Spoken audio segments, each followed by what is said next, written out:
This is how the bonnet's looking now. It's all been rubbed down on both sides. I'll turn it over and I'll show you the other side. Yeah, got everything off, got it all cleaned up, and basically just get the surface keyed so that the first coat of primer on epoxy primer will be good. But we'll take it to the paint shop like this so they can decide how much more they need to key it. The other side's obviously a lot more keyed, the top side.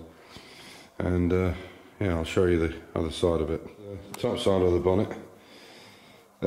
Yeah, so it's all cleaned up. We just need to, as I said, let the guy who's going to do the painting decide how much more we need to key it and what work needs doing, and we'll basically go from there.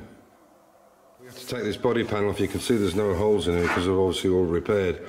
Now the original arch piece that goes into that is brass, and we had them, but they were damaged and they needed repairing. So I took them to this company that's done the rest of the chrome, and there was a bit of a cock up. They didn't fill in the holes that I wanted on the back, which we can work with, but instead of leaving them brass, because they're normally the same colour as, this is going to be Imperial Maroon and cognac inside. Normally you paint this and then you put it on afterwards, either screw them or pot rivet them on, but they've done them in chrome by mistake, and this is what they look like. So we're going to see how they look when the car is in, and we'll show you how it looks. I've never seen one done in chrome. It was done by mistake, and in actual fact that's going to look pretty damn nice. You can imagine that with a brand new 72 spoke chrome wheel. That's going to look really the nuts. Yeah. But what we will have to do is make sure that there's no edging sticking out like that or whatever. No, but I think that's going to look nice with the chrome on it. We can see once the car's painted, worst comes to worst, we have them dipped in acid again and put in brass, and we do it in the original colour. But tell me what you think, guys. I think it'll look quite nice with that chrome edge. Imagine, I mean, that's white and it's dull. It's a flat matte, but you imagine that in a Imperial Maroon with that chrome and the chrome wire wheel. I think that's going to look the nuts. So it might be a mistake that works out well. Anyway, let me tell me what you think. But originally we wanted these holes done in, but what we can do is we can recreate those and get them from the other side. But in chrome, don't know. I've never seen one done in chrome. They've always just been painted body colour. Let us know what you think. So this is a website that I've been using. I haven't got copyright to it, but this is the colours. So this is the Imperial Maroon with fawn or tan or biscuit. We're not sure yet. John Skinner in the UK are going to do the interior for me, but that gives you an idea how the car's going to look. That maroon is absolutely gorgeous. None of these colours were metallic. They didn't have metallic paint then. The opalescent paint I don't even think it came out until the 60s, I think. Maybe some of the Mark IIs were like that. But this just gives you so here you can see this is the S badge which I'm putting onto the car, because it will be an S specification, and you can see how it needs to be in line with this ridge here. So this is why I'm using this plastic to get these. There's a pin here and here on the S and two on the bar, so I need to get that absolutely right, and that's why I'm doing it. Again, you can see here these chromes that come down on the edges are screwed in sideways, but somebody had drilled holes here to try and keep this in place because it was coming out. The rubber was obviously knackered, but it came without a windscreen when I got the car anyway. So there you go. So this is the brass rings that go into that wheel aperture there on the back, and they just come back from chroming. They weren't meant to be chromed, like I said earlier. They were supposed to be brass, and the rear quarter panel wing is painted off the car. And then these are painted the same colour and then riveted or screwed on. I think they were probably riveted in the day. But I need to make because there's holes in the back of them and everything's been repaired on these lips, there is no holes in it now, so I need to join them up, line them up. So I've come up with this idea. Cardboard is just a bit too flimsy, so I've got this kind of plastic board which has got some flexibility in it, but it's quite thick. It's a couple of mil, I don't know, 2.5 mil thick or something. And hopefully that's got enough, it's pliable enough to fit in there, and when I make the holes they won't get they won't get larger or they won't get raggedy with making it out of some kind of cardboard or even thick cardboard. This might work better. So I've just basically taped it down, and there's enough room to get the other one in on the other side. So I'll put this one in. This is the other side. I obviously want to try and make two out of it. So I've worked that out so I can actually put that in there like that, and it'll just fit in, and I can put the other one on the other side. Obviously I've taken out the plastic, but I'll cut this one first and or I'll mark the other one first. In fact, I'll take this one off now and mark it and see if it's going to work.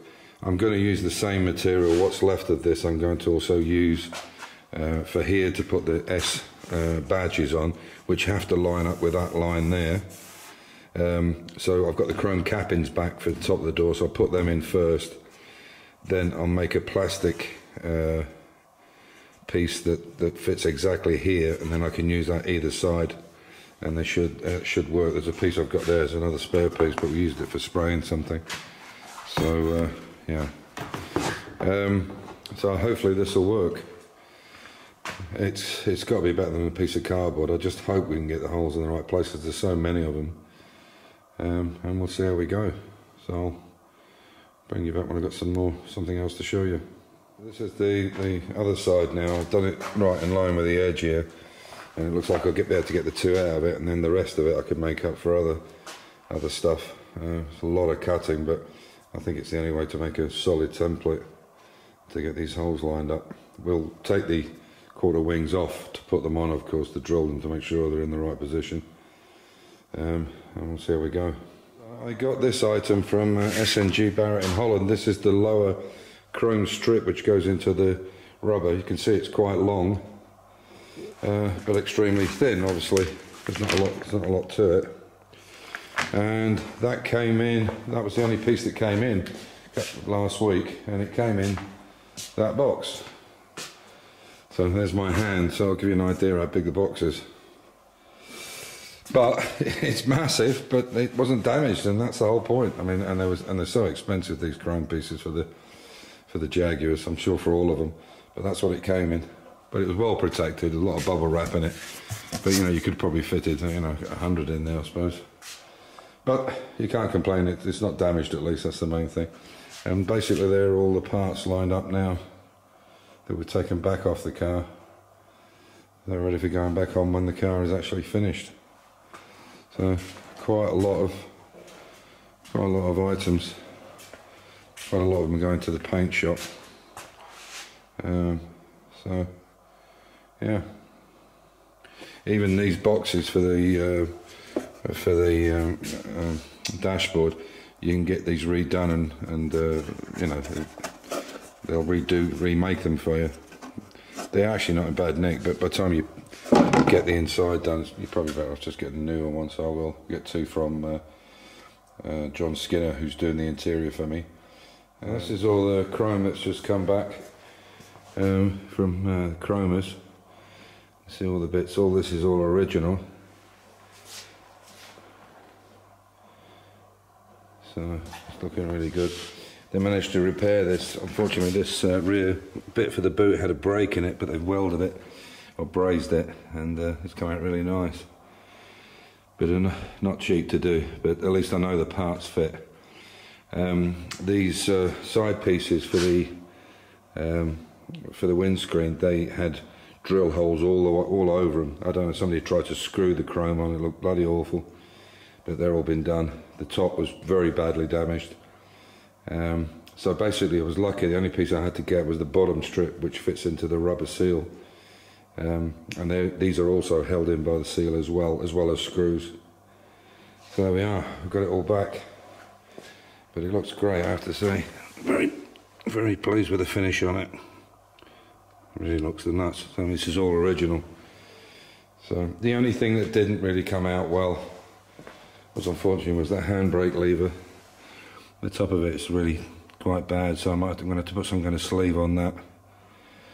So I'll have to get a complete new one if I can't do something with it. So there we are. It's all come back. Yeah, so I'll show you once I get these templates cut out. I've got them here. You can see I'm starting to cut them out, but the board is quite hard to cut with scissors, and you've got to be very, very slow, careful with that knife. So it's going to take some time to make those templates, but we really need them. They need to be absolutely accurate. So let's hope that it works. So yeah, on that note, I think I'll probably call it a night, and as usual, stay safe, keep the faith, enjoy your hobby, and you know, just get out and do something that you can in the garage. So I'll bring you back on the next one, which should be me starting to fit some of these pieces together to make sure it all fits together on the car before it goes for its final paint, or before it goes at its final bodywork done and then paint. So we should be, I think, I don't know, a month, 6 weeks away from getting it to the paint shop with a bit of luck. So take care, bye for now.